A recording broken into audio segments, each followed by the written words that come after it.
اس مشہور اصفہان کے سلطان کا واقعہ کہ ایک درویش اس کے پاس آتا ہے اور بولتا ہے کہ چلو. کہا کہاں چلو؟ کہا کربلا چلو. تو اس نے اپنا سب کچھ چھوڑا اور چل پڑا. چلتے چلتے رستے میں کہیں رکے ہوں گے, دوسرے نکلنے لگے, دیکھا درویش صاحب کچھ ڈھونڈ رہے ہیں. کہا کیا ڈھونڈ رہے ہو؟ کہا وہ میرا کاسا جو تھا وہ کھو گیا ہے. تو کہا تو کیا ہو گیا؟ ہم کھو گیا تو کھو گیا, چلو کربلا جانے. کہا نہیں میں اس کے بغیر جا نہیں سکتا. کہا کیوں؟ کہا میں اسی میں کھاتا ہوں پیتا ہوں یہ وہ سارے کام. کہا بندہ خدا, میں اپنی پوری سلطنت چھوڑ کے آ گیا, تم سے کاسا نہیں چھوڑا جا رہا. اس کا مطلب کیا ہے؟ یعنی حب محبت جو ہے وہ ہر بندے کی الگ ہے. آپ یہ نہیں کہہ سکتے کہ فلانی پوسٹ پر ہے تو نہیں. ہر آدمی اپنی ڈیزگنیشن پر محبت رکھتا ہے. مجھے محبت ہے بھئی, یہاں پہ میں مجلس پڑھ رہا ہوں, مجھے محبت ہے بھئی, یہاں کوئی اور پڑھنے میں اجازت دوں گا کیا؟ وہ یہی تو ہے, پتہ چل جائے گا آدمی کو آپ کو محبت کس سے ہے. اگر یہ مجھے بول دیں 15 منٹ پہلے آپ نہیں پڑھیں گے تو میں کیا کروں؟ لڑوں گا ان سے. اگر خدا کے لیے ہے بولوں گا آپ کی مرضی ہے, آپ کسی سے پڑھائیں. لیکن اگر اپنی ذات کے لیے ہے, فیضان محترم, انسان برباد ہو جاتا ہے. بہت خطرناک. حب الریاسہ, ریاست کی محبت خطرناک. اور ہر بندے کی ریاست الگ ہے, ہر بندے کی ریاست. میں آیا لوگ کھڑے نہیں ہوئے, حب الریاست. میں آیا لوگوں نے میرے ہاتھ نہیں چومے, حب الریاست. خطرناک ہے یہ, انسان کو دیمک کی طرح اندر سے کھا جاتی ہے. تیسری محبت حب الطعام ہے, کھانے کی محبت, جو کہ ماشاءاللہ بہت پائی جاتی ہے ہمارے یہاں. بعض اوقات انسان کھانے پہ حدیثوں کو پورا چیپٹر ہے, پورا چیپٹر ہے, باب ہے پورا, کھانے کے آداب, کھانے کے طریقے, کیا چیز کھانی ہے, کیسے کھانی ہے. آپ روایتیں سنتے رہتے ہیں, میں زیادہ اس کی ڈیٹیل میں نہیں جاؤں گا. لیکن انسان بعض اوقات کھانے کی وجہ سے بھی انسان بربادی کی طرف. اس لیے مولا امیر فرماتے ہیں تمہارے شکم کتنے جانوروں کے قبرستان ہیں. اور اگر انسان اس لیے کھائے کہ یہ کھا کے انرجی پیدا ہوگی اور میں خدا کی بندگی کروں گا, تو پھر اس کا یہ کھانا بھی عبادت میں شمار ہو جاتا ہے. تو یہ اگر انسان کھائے اور گناہ کرے, استغفر اللہ, تو انسان کیسے اس کھانے ہوئی چیز کا جواب دے گا. چوتھی محبت جو ہے وہ نوم, یعنی سونے سے محبت. یعنی انسان کو سونے سے محبت ہوتی ہے. انسان سوتا ہے, نیند سے بڑی محبت ہوتی ہے. انسان کو نیند آ رہی ہے, انسان مرتا ہے. لیکن اسلام کہتا ہے کہ سونے کے اوقات ہے, ہم نے رات تمہارے لیے آرام کی بنائی, دن تمہارے لیے کام کا بنایا. تو انسان کو بہرحال اپنی نیند, کیونکہ یہ محبت جو ہے یہ انسان کو کئی چیزوں سے غافل کر دیتی ہے. آپ سوچیں نا, نیند کتنی پیاری ہے, کتنی پیاری نیند ہوتی ہے. آپ یہاں سے ساری رات جاگتے رہیں, 2-3 بجے گھر پہنچے اور جو ہے وہ 4:40 4:48 پہ فجر کی نماز ہے. اب آپ 3:30 بجے گر گئے, اب کیسے اٹھے؟ جاگا جا نہیں رہا, اٹھا جا نہیں رہا. یہ کیا ہے؟ محبت. نیند سے محبت ہے جانے میں.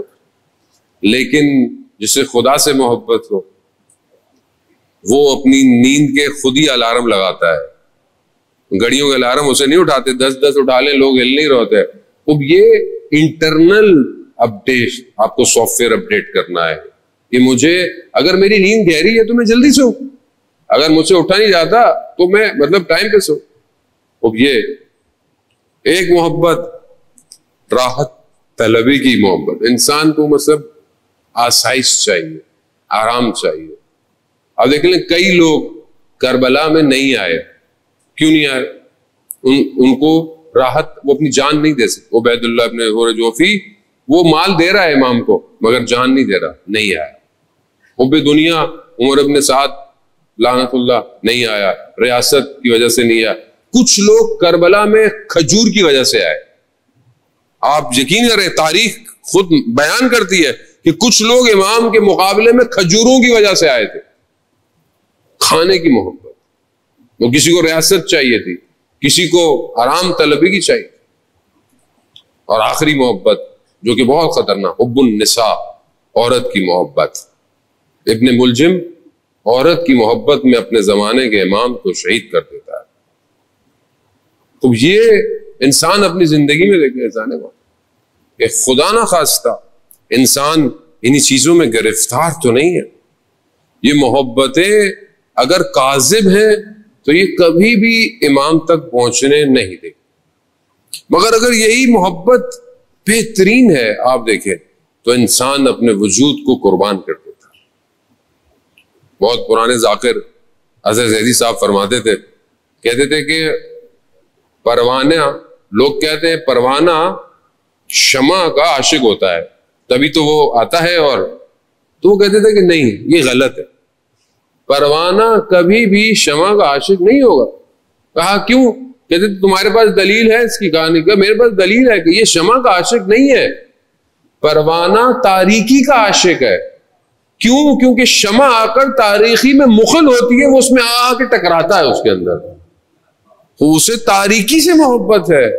اگر اسے روشنی سے محبت ہوتی تو تم روشنی بند کر دو، پروانہ نہ جاتا، غائب نہ ہوتا، بلکہ اسی پر رہتا. عزیزان محترم، خوب یہ محبت، امام کے وجود سے محبت، اس نے لوگوں کو کربلا چھوڑنے نہیں دیا. یہ پروانے شمع بجھنے کے بعد بھی وہیں رہے. کیوں؟ کیونکہ انہیں اصل محبت تھی. یہی تو کمال ہے. وہ انسان، اگر انسان تراشا جائے، آپ پتہ ہے جو لوگ پہاڑی علاقوں میں رہتے ہیں یا پہاڑوں میں جاتے ہیں، آپ کو پتہ ہے یہ سٹونز جو ہوتے ہیں قیمتی، یہ پتھر یہ پہاڑوں سے نکلتے ہیں اور یہ خاص جگہوں پر ہوتے ہیں. جو ان کو نکالتے ہیں ان کو پتا ہوتا ہے کہ کہاں کہاں پتھر جو ہے وہ بنتے ہیں. قیمتی پتھر وہی ہوتا ہے کہ جس کے سب سے قیمتی پتھر ہیرا. ہیرا جو ہے وہ خود نہیں ہیرا بنتا، اس کے اطراف کے پتھر اس کی مدد کرتے ہیں، اس کے ساتھ رہتے ہیں اور اس کا ساتھ دیتے ہیں. اگر وہ خود اس قابل ہوتے ہیں تو وہ چپکے رہتے ہیں تاکہ وہ پتھر ہیرا بن جائے. خوب انسان بالکل اسی طرح ہے. انسان اگر چاہتا ہے اپنی بقا تو اسے اپنی زندگی میں ہیرا تلاش کرنا پڑے گا. آج اگر ہم کربلا والوں کو یاد کرتے ہیں تو کربلا والوں نے اپنے وقت کے ہیرے پہ اپنے آپ کو چپکایا ہے، تبھی تو باقی ہے. اور جو اصل نہیں تھے وہ جھڑ گئے، وہ امام کا ساتھ نہیں دیا، وہ گر گئے. جو بیکار چیزیں ہوتی ہیں وہ الگ ہو جاتی ہیں. جو درخت نکل رہا ہوتا ہے بہترین، جس کی جڑیں صحیح ہوتی ہیں اور صحیح پھل دیتا ہے، یہ جڑی بوٹیاں اس سے الگ ہو جاتی ہیں، اس کا ساتھ نہیں دیتی. ہم اپنی زندگی میں اپنے امام کے کتنے قریب ہیں. جمعے کا دن ہے، متوقع ظہور کا دن ہے. سانے محترم، اب ہم اپنے امام کے لیے کیا کر رہے ہیں؟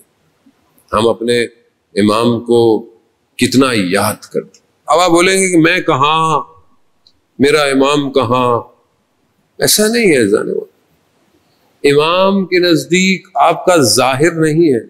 بے شک انسان صاف ستھرا رہے، لیکن امام آپ کے باطن کو دیکھ رہے ہیں. امام آپ کے قلب کو دیکھتے ہیں. ابھی بھی آپ سب بیٹھے ہوئے ہیں، آپ سب کے قلوب کو امام دیکھ رہے ہیں کہ کون میرے لیے آیا ہے. اور یقیناً آپ سب امام حسین کے لیے آئے.